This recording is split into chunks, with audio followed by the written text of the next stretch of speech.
किसके? अच्छा, तो आप आज तक कितने विश्व होके आए हैं इस बात का वो लेने के लिए सर्वे रिपोर्ट? कहाँ के आंकड़े आते हैं? हाँ जी, डिजिटल मीडिया का जमाना है।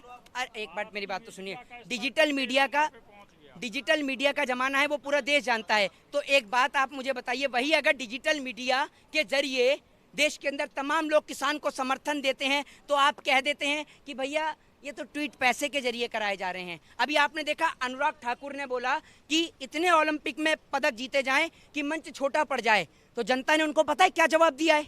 जनसत्ता पढ़ लीजिएगा एक बार। जनता ने उनको जवाब ये दिया है कि जैसे आप विधायक खरीदते हैं, पदक भी खरीद लीजिए ना। आप विधायक खरीदने का तो बहुत बेहतर काम जानते हैं और आप विधायक तो खरीदते ही रहते हैं। चुनाव आयोग पे सवाल उठा रहे हैं। किस पे?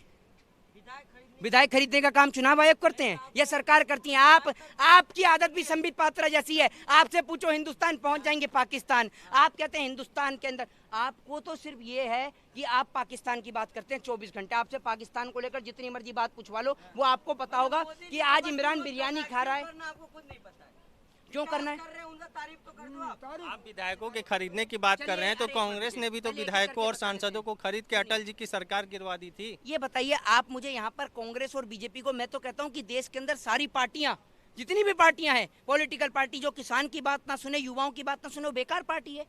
आज सत्ता में अगर इनकी जगह पे कांग्रेस होती तो लोग उनका भी विरोध करते। क्यों नहीं करते? तो आने वाला अभी 2022 का चुनाव है, आप उसमें किसको वोट देंगे?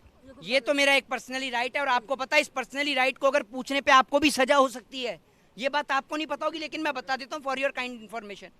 हाँ, मैं तो पूछ ही सकता हूँ। नहीं तो मैं बता नहीं सकता हूँ, ये मेरा पर्सनल राइट है, लीगल राइट है। हाँ जी, अब आप एक बार बताइए, ये क्यों बताना पड़ेगा? ये कोई कहीं लिखा हुआ है संविधान में कि आपको बताना पड़ेगा? एक बात देखिए, ऐसा है, आपको एक बात बता दूं कि किसको सपोर्ट करेंगे और किसको नहीं, वो फैसला देश का किसान करेगा। जब मैनिफेस्टो रिलीज किया जाएगा, मैनिफेस्टो में जो किसान की बात करेगा, उत्तर प्रदेश के अंदर महिलाओं की सुरक्षा की बात करेगा, युवाओं की रोजगार की बात करेगा, उसको वोट देगा किसान, वरना मरने के लिए थोड़ी देगा। जी, किसका?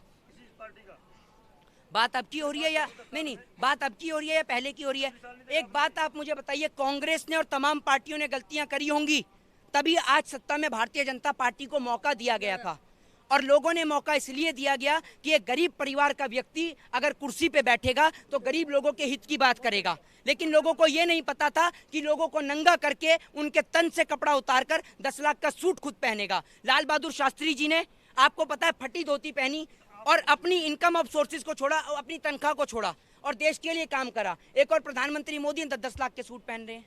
जो गलत पार्टियां थी उनको हटा के भारतीय जनता पार्टी को लाए हो आप लोग जी, तो क्या उन्हीं गलत पार्टियों को फिर से दोबारा सत्ता में बैठाओगे? नहीं देखिए, ऐसा जरूरी नहीं है, मेरी बात सुनिए। ऐसा है कि जब ये उनसे भी बड़ी गलती कर रहे हैं तो बड़े चोर को चुनने से बेहतर है कि लोग छोटे चोर को चुने, जो खुद भी खाए और लोगों को भी खाने दे। मतलब ये जरूरी कि चोर को ही चुनना तो आप ये बताइए, चलिए मुझे आप ये बता दीजिए कि आप ही बता दीजिए, आप तो जगह जगह जाते होंगे, बड़े बड़े पॉलिटिकल लीडर्स से मिलते होंगे, उनके इंटरव्यूज भी लेते होंगे, तो आप 1 2 3 4 5 6 7 8 रिपोर्टर्स से मैं आप पूछ लेता हूँ, आप ही बता दीजिए कि ऑप्शंस कौन आपको बेटर लगता है? मैं तो ये कहता हूँ कि आपसे अच्छा ऑप्शन नहीं है।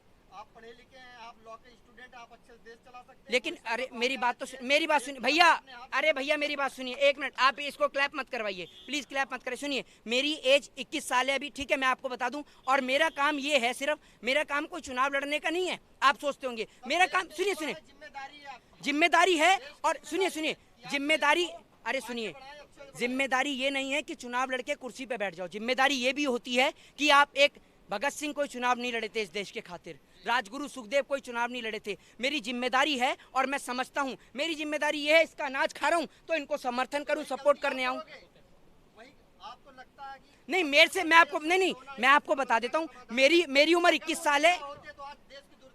मेरी बात सुनिए, मेरी उम्र 21 साल है, लेकिन मेरे से बहुत बेहतरीन वक्ता और मुझसे अच्छे पढ़े लिखे वक्ता और मेरे से बड़ी एज के लोग हैं, जिन युवाओं को सामने आना चाहिए और आकर राजनीति का प्लेटफॉर्म संभालना चाहिए। बिल्कुल आना चाहिए उन लोगों को। किनको? बिल्कुल किसान को आना चाहिए। अगर लोगों का पेट भरने का काम करता है तो देश भी चलाना जानता है, चला सकता है।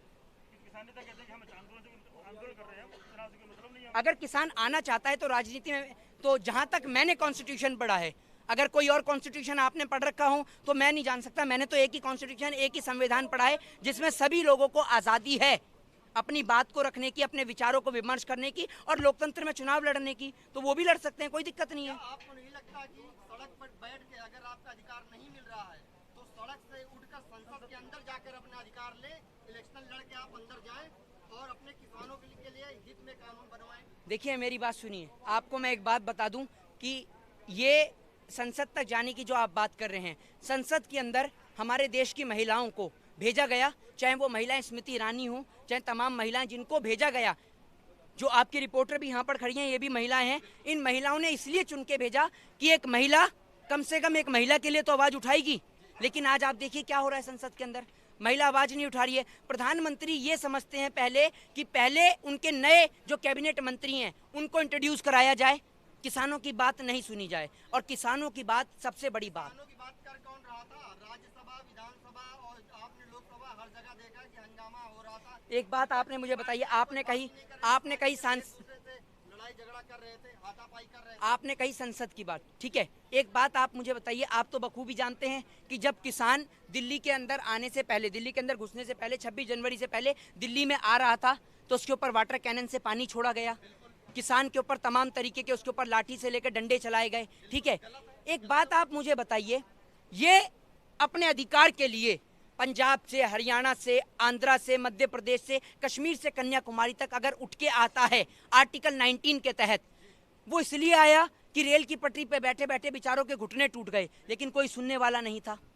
तो उठ के आया कि दिल्ली देश की राजधानी है, वहां आएगा तो सुनने जाएगी, लेकिन क्या करा गया? 9 महीना यहाँ भी हो गए, आपको नहीं लगता कि अब बात ऊपर जा चुकी है? बिल्कुल जा चुकी है। संसद के अंदर जाना चाहिए, किसान को संसद के, लड़ना चाहिए अपने अधिकार के लिए कि अंदर जाए और कानून बनाए किसानों मजदूरों के लिए। देखिए ये जो हमारे तमाम बड़े किसान नेता हैं या जो तमाम किसान संगठनों को लीड कर रहे हैं, ये उन लोगों को तय करना है कि उन्हें किस तरीके से किसानों को ये जो तीनों कृषि काले कानून हैं इनको वापस कैसे करवाया जाए, ये फैसला उन लोगों का है। और हमें पूर्ण रूप से यकीन है कि हमारे जो जितने भी बड़े लोग हैं, जितने भी बड़े किसान नेता हैं, ये इस बात को समझेंगे और जो भी ये फैसला लेंगे वो देश के अंदर होगा। जय हिंद, जय भारत, वंदे मातरम।